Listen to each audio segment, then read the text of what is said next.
Hey guys, welcome back to the channel. My name is Bajan. Behind me I have my 2018 Ram 2500, and in today's video I want to talk about that $140 head unit that I bought.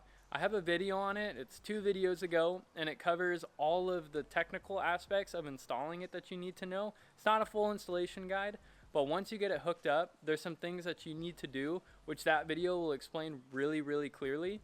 So I want to just do a full review after a month of having the head unit in the truck, things that I like, that I don't like, that I wish maybe were different, and give you guys some more pointers when you go to install it on your own truck. That being said, let's jump straight into it and I'll show you guys what's up. If you're watching this video and you're not subscribed, I would really appreciate you just hitting that subscribe button or giving this video a thumbs up. That's all I ask, and I hope you guys enjoy the rest of it. So let's go jump into the truck and take a look at the head unit. The first thing I want to show you on the head unit is the wireless CarPlay, because this is probably everybody's, the feature that they want the most. That's probably why they're getting this head unit. In the previous video, I showed you what the wireless CarPlay looked like when your phone is filming. So this is what it looks like when the phone is up there and I'm filming off my camera right now. It is extremely responsive wirelessly, and I absolutely have no complaints. I mean, this works exactly like how I want it to. I don't like laggy tech, as I said earlier. So this is pretty much the best thing that I could imagine. Just being able to, I can click on this song, it'll start playing it. We're not going to get copyrighted, but everything works really well when it comes to wireless CarPlay. So let me hook my phone up and then we'll take a look at wired CarPlay to see if there's any improvement. Alright, now we have my phone hooked up wired CarPlay. And if you want wired CarPlay to work, I recommend plugging in your phone before you turn the car on and the head unit triggers. So that's what I always do. Wired CarPlay is super fast. I mean, I have absolutely no complaints about this. It works so well. I can go pretty much everywhere that I want and it'll keep up with me. No matter how fast I click, it'll keep going. I do also like that you can play and pause the music much faster with wired CarPlay. So again, absolutely no complaints here. The only time where I've had the head unit freeze when I'm using it on CarPlay is when it was 4 hours straight of wireless CarPlay with my maps running, with Spotify running. And it just froze one time and all I had to do was restart it. And to restart it, I just slid down right here and clicked that button, and that was it. Other than that, CarPlay works phenomenally. I have absolutely no complaints. So as I said earlier, this head unit is amazing if you're using CarPlay. That's pretty much the only point I would say of upgrading your head unit. I mean, I wouldn't buy this head unit to use Bluetooth. So if you want CarPlay or Android Auto, this is the head unit for you because it does that at a relatively low cost. Another thing that I want to say, a lot of people are having problems in their factory settings getting the upload to go through. And by that, I mean they come here, they'll hit original car agreement, scroll to the bottom to CAN box upgrade, and when they try and do this upgrade, it will just not upload for them. It will stay stuck at 0%, and it's supposed to rack all the way to 100%. What I would say is that have your head unit loose when you're installing it, and just keep disconnecting the power and reconnecting the power. At some point, I promise you, it will start uploading. I've never had this issue on my head unit. Every time I plug it in, it works, and the firmware update goes through. That being said, again, if you do the firmware update, if you even hit confirm on this and try and upload anything, you will not be able to shut off your head unit. It will automatically turn off in 15 minutes, or you take the power and pull it out of the back, or undo the positive on your battery.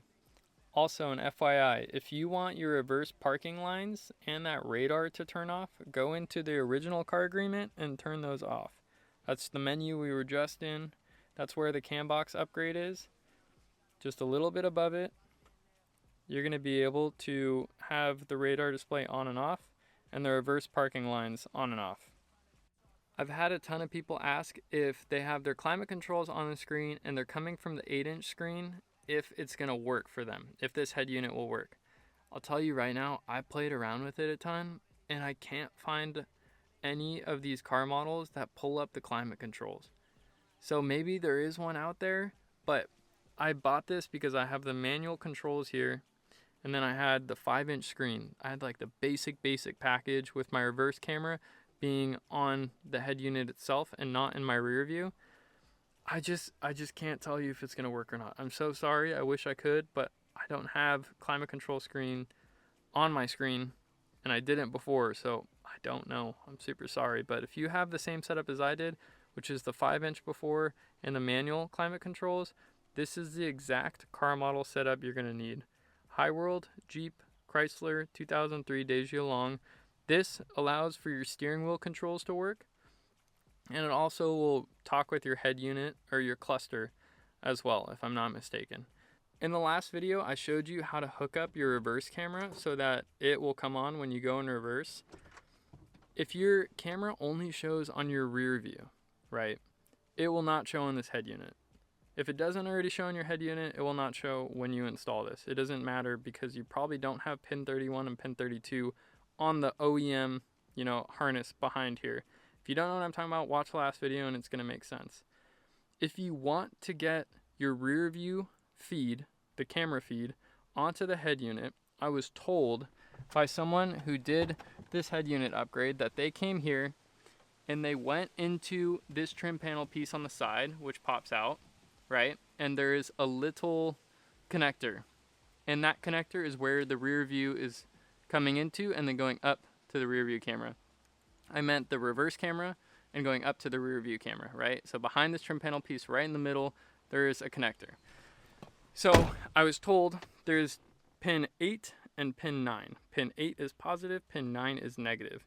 You can splice into those and then run an RCA cable over to the head unit and plug it in, and it should work fine. Again, that's what I was told by someone else, a viewer who did it.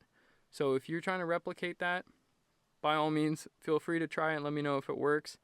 Again, not 100% sure, but I do know if your reverse camera does not show on your head unit before you do this, it will not show. So you're going to need to go get those pins, splice them to an RCA cable, and then plug it into the head unit, and you're interrupting the signal between the reverse camera and the rear view camera and just tapping the power and displaying it onto the head unit. Other than that, guys, that's pretty much it for this head unit, right? Apple CarPlay, phenomenal. I've only had one time where this thing shut down on me on that road trip and it just wasn't working right. Audio quality is fantastic. And let me explain how to get this thing perfect. If you are using ASP and you're getting distortion, it's because your lows are bumped up, right? So look, I have mine at 0 and 1. Fantastic. My DSP looks like this. And I'm telling you, to be honest, it sounds amazing. I freaking love the sound of this head unit. In the beginning, I thought it was crap, but that's because I had my ASP at like 7. So don't do that. Have it on 0. And then this is my DSP. Bass is not turned on. This will distort the sound as well. So if you want it to sound good, maybe you can mimic a little bit of my equalizer settings. And I have aftermarket speakers and it sounds great again. So this is my setup right here. I love it. I do have enough bass. My highs are great. Mids are great. No complaints on any of the sound quality. I know in the last video I said that I really didn't like the sound quality, but to be honest, once I figured out to not turn the ASP up, it sounds amazing. A ton of people have also bought this head unit and then told me that they can't see the screen with their polarized sunglasses, but they didn't watch the end of the video on the last one. Look, all you need is the screen protector. It's in the description of the video. Trust me, buy the screen protector if you want your polarized sunglasses to work. It's the only way. Alright guys, I hope you enjoyed this video. Again, I've had this thing for a month, no problems, except one time where it froze, and when it did freeze, all I had to do was restart it, and it worked fine. If you're buying this using the link in the description from Alibaba, it will take around 2 to 4 weeks to ship to you, depending on where you're from. This is the second cheapest model, the C1 model. Do not buy the cheapest one. It will not come with Apple CarPlay. Make sure that you take the time and read that chart in the description of the listing. It's going to tell you what it comes with and doesn't come with. There's ones that are capable of having a 360 camera. That's not this model, but I know there's some people who are going to want to spend more for the upgraded RAM. Just know that I do not know if that's the same thing as this head unit. Some people have reported that some of the different models, if they bought it from eBay or Amazon, are not the exact same in this as this one. So I only know information about the C1 model, but these are all kind of similar in certain ways, so I'm pretty sure you can figure out if you have some tech background and some knowledge on it. Other than that, I make $0 from the sale of this head unit. I'm just doing this because I wanted to buy a cheap head unit, and I found it, and it worked really well for me, and I wanted to share with other people who are maybe like me, and don't want to spend $1,500 on a head unit that's floating and looks hideous in the truck. So that's just my opinion. If you want to buy it, buy it. If you don't and want to talk crap on it, talk crap on it. I don't make any money. I'm not sponsored. It's some Chinese company that literally responds to me in Chinese when I ask them questions. So I don't know. But my review on it and my take is that it works really, really well. I'm not disappointed at all, and I don't think that I could have spent the same amount of money and got anything of this same value. That's just my opinion. That's going to be it for me, guys. If you have any questions, drop them in the comments below or send me a message on Instagram at SoCal Expeditions. I'm having videos come out every single week now. All I ask is that you give this one a thumbs up or subscribe if you enjoyed. See you guys in the next one. Keep on camping. Peace.